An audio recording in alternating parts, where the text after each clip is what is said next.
Lotus reality and agro farming వారు premium farm land projects మన పొలం ఫేజ్ 1, 2 మరియు 3 కంప్లీట్ చేసుకొని మన పొలం phase 4 Wasar village at Narayana Khed లో ఆగస్టు 15 ఇండిపెండెన్స్ డే రోజు గ్రాండ్ లాంచ్ చేయడం జరుగుతోంది.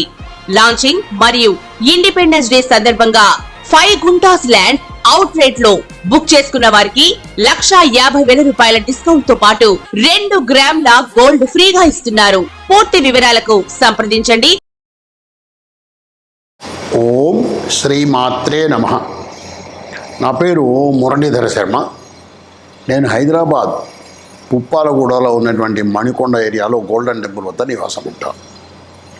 ఈరోజు నేను ఈ వీడియోలో మీకు ముఖ్యంగా ఆశ్వీజ మాసం అంటే రాబోయేటువంటి ఈ నెల ఆశ్వీజ మాసంలో అక్టోబర్ నెల మనకు ఇంగ్లీష్ క్యాలెండర్ ప్రకారం చూసినట్టయితే అక్టోబర్ నెలకు ఈ రాశి ఫలితాలు గోచార రీత్యా ఎలా ఉంటాయి అనేది చెప్పే ప్రయత్నం చేస్తాను.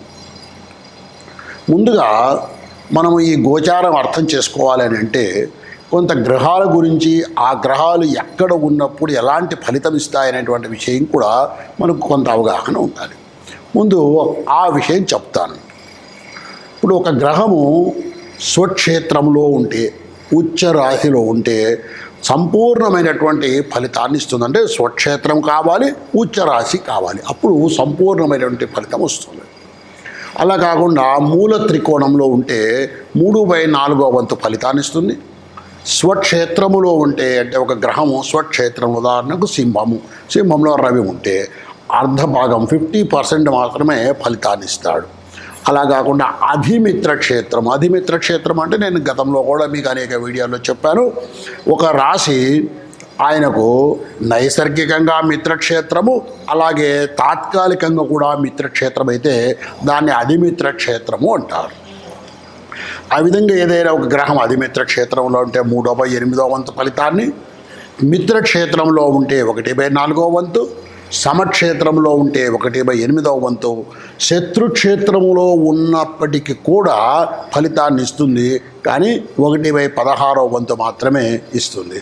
అలా కాకుండా అధిశత్రు క్షేత్రములో ఉంటే అంటే నైసర్గికంగా శత్రుగ్రహము, తాత్కాలికంగా కూడా శత్రుగ్రహం అయితే దాన్ని అధిశత్రు క్షేత్రం అంటారు. అలాంటప్పుడు 1/32 వంతు మాత్రమే చాలా తక్కువ ఫలితాన్ని ఇస్తుంది. అదే నీచ క్షేత్రంలో ఉంటే ఒక గ్రహము అసలు ఎటువంటి ఫలితాన్ని, శుభ ఫలితాన్ని ఇవ్వదు. ఇది ఒక ముఖ్యమైనటువంటి విషయం మనం గుర్తుపెట్టుకోవాలి. అలాగే ఒక పాపగ్రహమైనా సరే, శుభగ్రహమైనా సరే, నీచ క్షేత్రంలో అయినా, పాపక్షేత్రంలో అయినా లేదా శత్రుక్షేత్రంలో అయినా ఉన్నట్టయితే ఆ భావాన్ని, ఉదాహరణకు ఇప్పుడు ధనస్థానము 2వ ఇంట వృషభ రాశి అనుకుందాము, అక్కడ అది శత్రుక్షేత్రం రవికి, అక్కడ రవి ఉంటే గనక ఆ భావాన్ని చెడగొడతాడు, ఆ భావాన్ని ఫలితం ఇవ్వడు, వ్యతిరేక ఫలితాలు ఇచ్చే అవకాశం ఉంటుంది ఎక్కువగా. అంటే నీచక్షేత్రంలో, పాపక్షేత్రంలో లేదా శత్రుక్షేత్రంలో ఉంటే. అలాగే ఒక గ్రహము సమక్షేత్రంలోనో, కేంద్రంలోనో, కోణంలోనో ఉంటే ఎక్కడ ఉన్నారో ఆ ఫలితాన్ని ఇస్తారు వాడు. అలా కాకుండా మిత్రక్షేత్రంలో, స్వక్షేత్రంలో, ఉచ్చ స్థితిలో, మూల త్రికోణంలో ఉంటే కనుక అధికమైనటువంటి ఫలితాన్ని ఇస్తారు. అంటే మనం ఒక గ్రహం ఎక్కడ ఉన్నప్పుడు ఎలాంటి ఫలితాన్ని ఇస్తుంది అనేది ముందుగా మనం ఒక అవగాహనకు వచ్చే ప్రయత్నం చేస్తున్నాం.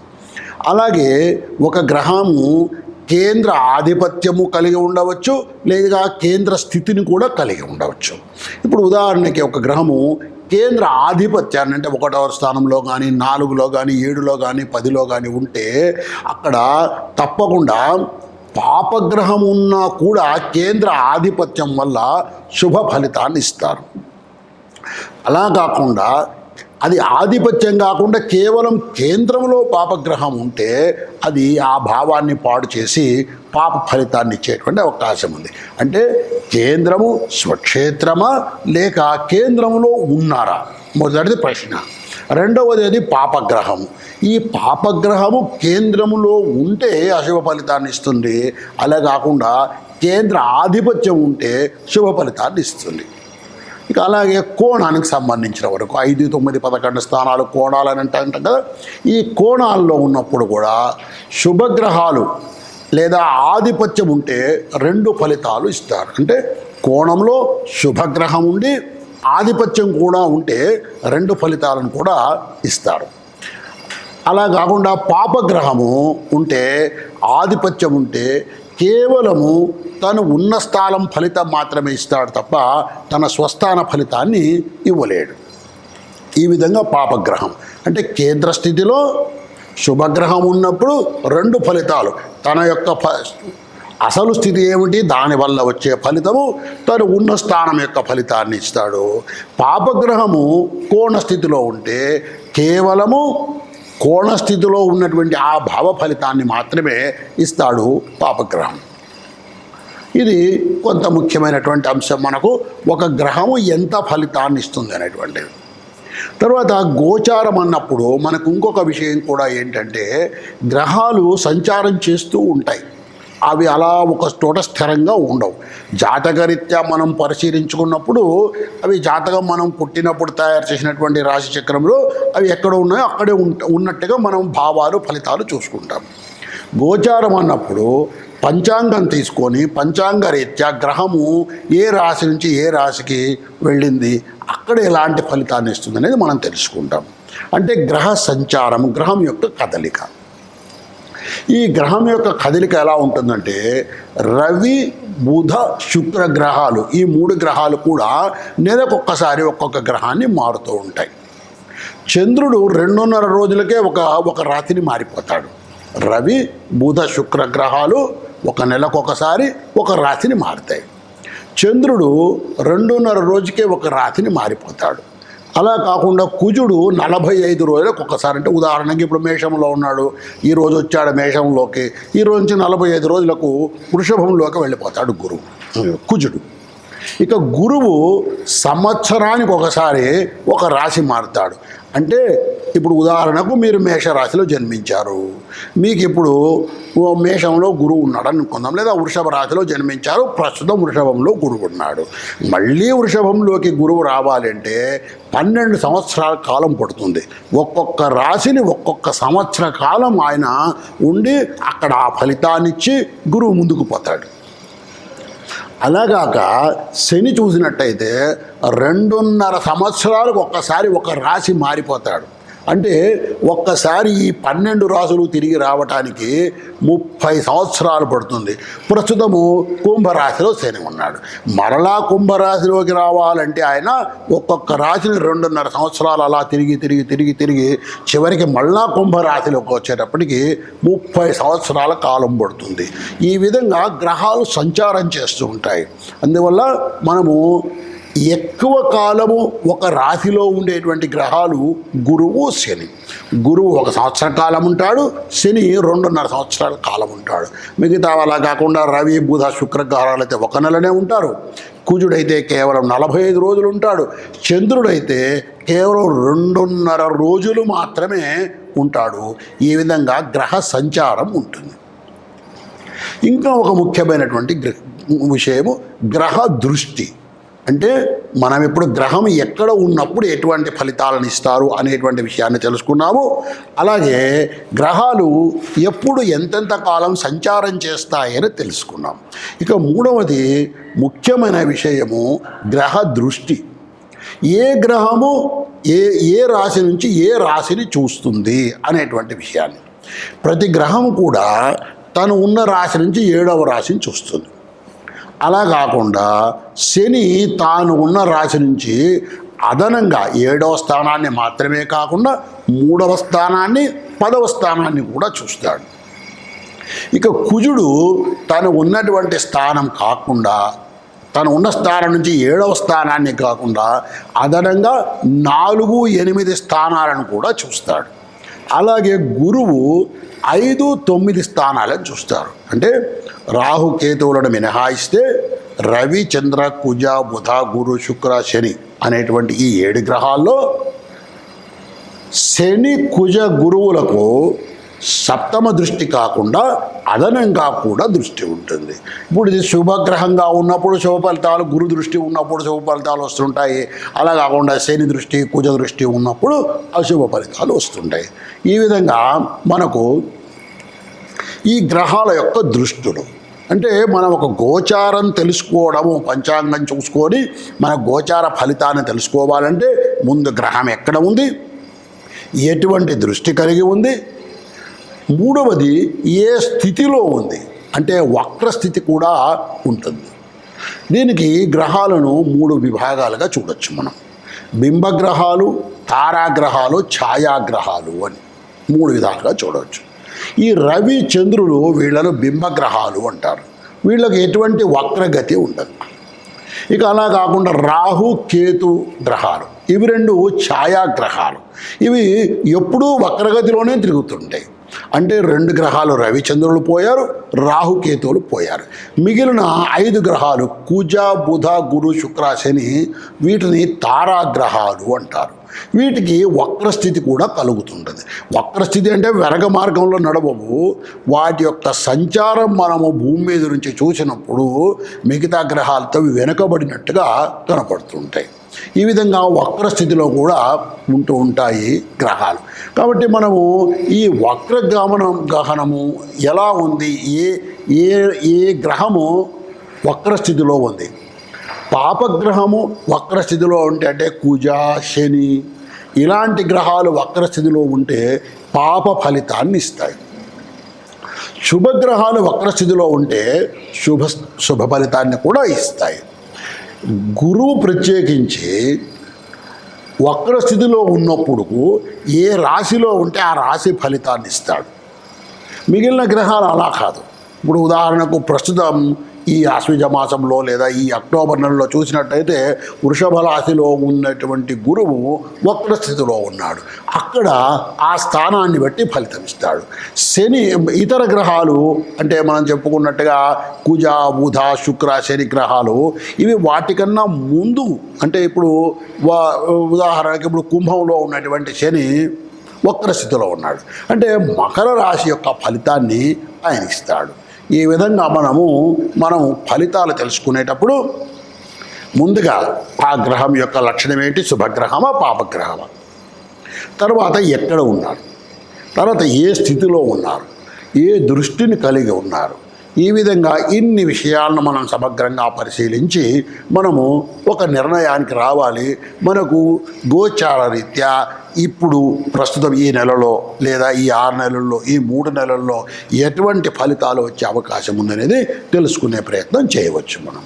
ఇప్పుడు మనము కర్కాటక రాశిలో జన్మించినటువంటి జాతకులకు ఈ అక్టోబర్ నెలలో అంటే తెలుగు నెలలు చూసుకున్నట్టయితే ఆశ్వీజ మాసంలో ఎలాంటి గోచార ఫలితాలు ఉండే అవకాశం ఉంది ఈ కర్కాటక రాశిలో జన్మించిన వాళ్ళు అనేది మనం తెలుసుకునే ప్రయత్నం చేద్దాం. అక్టోబర్ నెలలో గోచార రీత్యా కర్కాటక రాశిలో జన్మించిన వాళ్ళ యొక్క ఫలితాలు. ముందుగా గ్రహస్థితిని మనం పరిశీలించినట్టయితే కర్కాటక రాశిలో ఎటువంటి గ్రహాలు లేవు, సింహములో ఎటువంటి గ్రహాలు లేవు, కన్యలో రవి, చంద్ర, బుధ, కేతు గ్రహాలు ఉన్నాయి. బుధుడికి కన్యారాశి స్వక్షేత్రము, అలాగే ఉచ్చక్షేత్రము. అలాగే రవి పాపగ్రహము, కేతు పాపగ్రహము. ఈ పాపగ్రహాలతో కలుసుకోవడం వల్ల బుధుడు కూడా పాపగ్రహంగా ఉన్నాడు ఆ 3వ వెంట. అలాగే బుధుడికి చంద్రుడు శత్రువు గ్రహం.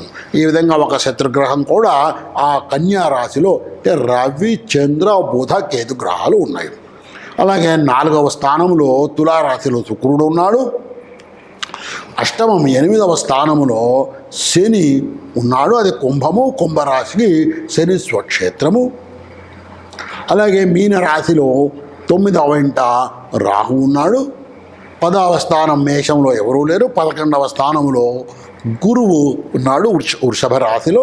అలాగే మిథునములో 12వ వెంట పాపగ్రహమైనటువంటి కుజుడు ఉన్నాడు. అంటే కర్కాటక రాశిలో జన్మించిన వాళ్లకు కన్యలో రవి, చంద్ర, బుధ, కేతు, తులలో శుక్రుడు, కుంభంలో శని, మీనంలో రాహు, వృషభంలో గురువు, మీనంలో కేతువు ఉన్నారు, కుజుడు ఉన్నారు. ఇది ఈ గ్రహస్థితి. ఈ గ్రహస్థితి స్థిరంగా ఉండే అవకాశం ఉండదు. ఎందుకంటే అన్ని గ్రహాలు కూడా సంచారం చేస్తున్నాయి. గ్రహ సంచారం గురించి నేను ఇప్పుడే చెప్పాను మీకు. ముఖ్యంగా రవి, కుజ, బుధ, శుక్ర గ్రహాలు ఈ గ్రహస్థితి మారుతూ ఉంది. ఇటువంటి పరిస్థితి ఉన్నటువంటి ఈ కర్కాటక రాశిలో జన్మించినటువంటి జాతకులకు అక్టోబర్ నెలలో అంటే ఆశ్వీజ మాసములో ఎటువంటి ఫలితాలు ఉండే అవకాశం ఉంది గోచార రీత్యా వివిధ రంగాలలో ఉండేటువంటి వాళ్లకు మనం తెలుసుకునే ప్రయత్నం చేద్దాం. మొట్టమొదట విద్యార్థులకు ఎలా ఉండే అవకాశం ఉంది. ఎందుకంటే వీళ్ళు మనకు దేశానికి పొట్టగొమ్మలు. విద్యార్థులు అభివృద్ధి చెందితే వాళ్ళు చక్కగా చదువుకుంటే దేశం యొక్క అభివృద్ధిలో పాల్గొంటారు. కాబట్టి వీళ్ళకి ఎలా ఉంది, వీళ్ళకి ఏమైనా ఇబ్బందులు ఉన్నాయా, ఉంటే వాటిని ఎలా పరిష్కారం చేసుకునే అవకాశం ఉందని మనం తెలుసుకునే ప్రయత్నం చేద్దాం. కర్కాటక రాశిలో జన్మించిన వాళ్లకు 4వ స్థానములో తులారాశిలో స్వక్షేత్రంలో శుక్రుడు ఉన్నాడు. అది శుభక్షేత్రము, చతుర్థము, శుక్రుడికి స్వక్షేత్రము, చాలా మంచి స్థానము. కాబట్టి విద్యార్థులకు శుభ ఫలితాలు కలిగే అవకాశమే ఎక్కువగా ఉంది. ప్రత్యేకించి ఈ శుక్రుడు ఈ మ్యాథమెటిక్స్ తర్వాత సైన్స్ కూడా ఈ మంచి ఇలాంటి కోర్సెస్ చదివేటువంటి విద్యార్థులకు ఈ శుక్రుడి యొక్క ప్రభావం వల్ల బాగా ఉండే అవకాశం ఉంది. ఇక 5వ స్థానాన్ని మనం పరిశీలించినట్టయితే వృశ్చిక రాశి. ఈ వృశ్చిక రాశికి అధిపతి అయినటువంటి కుజుడు వ్యయంలో ఉన్నాడు, 12వ స్థానంలో ఉన్నాడు. అంటే ఈ విద్యార్థులకు కాస్త ఈ అక్టోబర్ నెలలో కాస్త ఖర్చులు, అంటే కర్కాటక రాశిలో జన్మించినటువంటి విద్యార్థులకు కాస్త ఖర్చులు పెరిగే అవకాశం ఎక్కువగా ఉంది. శుక్రుడు 4వ ఇంట ఉండడం వల్ల శుభ ఫలితాలను పొందుతారు. కానీ ఈ 5వ ఇంటికి పంచమ స్థానాధిపతి అయినటువంటి కుజుడు వ్యయంలో ఉన్నందు వల్ల కాస్త వ్యయము పెరిగే అవకాశం ఉంది. ఇంకొక ముఖ్యమైనటువంటి స్థానము 9వ స్థానము మీనరాశి. ఈ మీనరాశిలో కూడా పాపగ్రహమైనటువంటి రాహు ఉన్నాడు. ఈ కారణం వల్ల కాస్త ఆలోచనలు కూడా ప్రభావితమయ్యే అవకాశం ఉంది విద్యార్థి లోకంలో, విద్యార్థులుగా ఉండేటువంటి వాళ్ళకు. అంటే మొత్తం మీద మనం చూసినట్టయితే శుభ ఫలితాలు ఉంటాయి, కాస్త ఖర్చులు పెరిగి కాస్త ఒత్తిడి కూడా పెరిగే అవకాశం ఉంది. మరి వీళ్ళు ఏం చేయాలి అంటే, ముఖ్యంగా ఈ 9వ ఇంట రాహు ఉండడం వలన కాస్త వీళ్ళ మీద ఆలోచనల మీద ప్రభావం ఎక్కువగా ఉండే అవకాశం ఉంది. అలాగే కుజుడి యొక్క ప్రభావం కూడా ఎక్కువగా ఉండే అవకాశం ఉంది. కాబట్టి ఈ నెలలో విద్యార్థులు ఏదైనా దేవాలయాన్ని, ప్రత్యేకించి శివాలయాన్ని సందర్శించినట్టయితే తప్పకుండా వీళ్లకు వీటి యొక్క ప్రభావం తగ్గుతుంది. ఈ తులలో శుక్రుడు ఉండడం వలన మంచి ఫలితాలను కూడా వీళ్ళు పొందగలుగుతారు. ఇక మరో రంగము సినీ రంగములో ఉన్నటువంటి వాళ్ళు, ఈ సినీ రంగంలో ఉన్నటువంటి వాళ్లకు లేదా క్రియేటివ్ రంగంలో ఉన్నటువంటి వాళ్లకు శుక్రుడు ఒక ముఖ్యమైన గ్రహం అని చెప్పుకున్నాము. ఈ శుక్రుడు తులలో స్వక్షేత్రంలో ఉండడం వల్ల తప్పకుండా వీళ్లకు మంచి అవకాశాలే వచ్చే అవకాశం ఉంది. ఇక ముఖ్యమైనటువంటిది ఈ తృతీయములో 3వ స్థానములో ఈ సినీ రంగ ప్రముఖులకు 3వ స్థానములో రవి, చంద్ర, బుధ, కేతువులు ఉన్నారు. కాబట్టి ఈ గ్రహాలన్నీ కూడా, ఈ చంద్రుడు ప్రత్యేకించి మానసికమైనటువంటి ఒత్తిడి కలిగించేవాడు, రవి పాపగ్రహము. అలాగే 10వ స్థానం కూడా ముఖ్యమైనటువంటిది ఈ సినీ రంగ ప్రముఖులకు. శుక్రుడు బాగా ఉండడం వల్ల అవకాశాలు వచ్చే అవకాశం ఉంది. కాబట్టి 10వ స్థానమైనటువంటి మేషరాశి అధిపతి వ్యయంలో ఉండడం వల్ల ఖర్చులు బాగా పెరిగే అవకాశం ఉంది ఈ అక్టోబర్ నెలలో ఈ సినీ రంగంలో ఉండేటువంటి ఈ కర్కాటక రాశిలో జన్మించినటువంటి జాతకులు. అలాగే వ్యాపార రంగంలో ఉండేటువంటి వాళ్ళకు కూడా ఈ 10వ స్థానం వలన ఒత్తిడి, ఖర్చులు, 10వ స్థానం మేషరాశి యొక్క అధిపతి ఈ కుజుడు 12వ ఇంట ఉండడం వల్ల కాస్త వీళ్లకు వ్యయం బాగా పెరిగే అవకాశం ఉంది. కాస్త ఆరోగ్య విషయంలో కూడా ఈ 10వ స్థానాధిపతి 12వ ఇంట ఉన్నందువల్ల ఈ వ్యాపార రంగంలో ఉండేవాళ్ళు కాస్త జాగ్రత్తగా ఉండాలి. కానీ 11వ ఇంట లాభస్థానంలో వృషభ రాశిలో గురువు ఉన్నాడు. అక్కడ శుభగ్రహం లాభస్థానంలో ఉండడం వల్ల వ్యాపార అభివృద్ధి బాగా జరిగే అవకాశమే ఉంది. అలాగే ఇప్పుడు ఈ ఉద్యోగులు వృత్తి వ్యాపారాల్లో ఉండేటువంటి వాళ్ళకు కూడా ఖర్చులు పెరిగే అవకాశం ఉంది. 10వ స్థానాధిపతి అయినటువంటి మేషానికి అధిపతి అయినటువంటి కుజుడు మిథునంలో 12వ ఇంట ఉన్నాడు, శత్రుక్షేత్రంలో ఉన్నాడు. కాబట్టి వీళ్ళకు కూడా ఆరోగ్య విషయము అలాగే ఆర్థికపరమైనటువంటి విషయాల్లో కూడా వీళ్ళు కాస్త జాగ్రత్తగానే ఉండడం అవసరము. అలాగే ఇక రాజకీయ నాయకుల విషయానికి మనం వచ్చినట్టయితే రాజకీయ నాయకులకు కూడా ముఖ్యంగా ఈ మేషరాశి 10వ స్థానాధిపతి 12వ ఇంట ఉండడం వల్ల కాస్త ఖర్చులు పెరగడము, అనారోగ్య విషయాలు కలగడం లాంటి పరిస్థితులు వచ్చే అవకాశం ఉంది. ఇంకొక ముఖ్యమైన విషయం కూడా వీళ్ళ మీద శని ప్రభావం కూడా ఉంటుంది. శని 8వ స్థానంలో ఉన్నాడు, 7వ స్థాన ఫలితాలను ఇస్తాడు. కాబట్టి శని 8వ స్థానంలో ఉండడం కూడా కాస్త ఇబ్బందికరమైనటువంటి పరిస్థితే. 8వ స్థానంలో ఉన్నాడు, అలాగే 7వ స్థాన ఫలితాలను ఇస్తాడు. కాబట్టి ఇప్పుడు ఈ వ్యాపారులు, ఉద్యోగులు, రాజకీయ నాయకులు వీళ్ళు ఏం చేయాలి?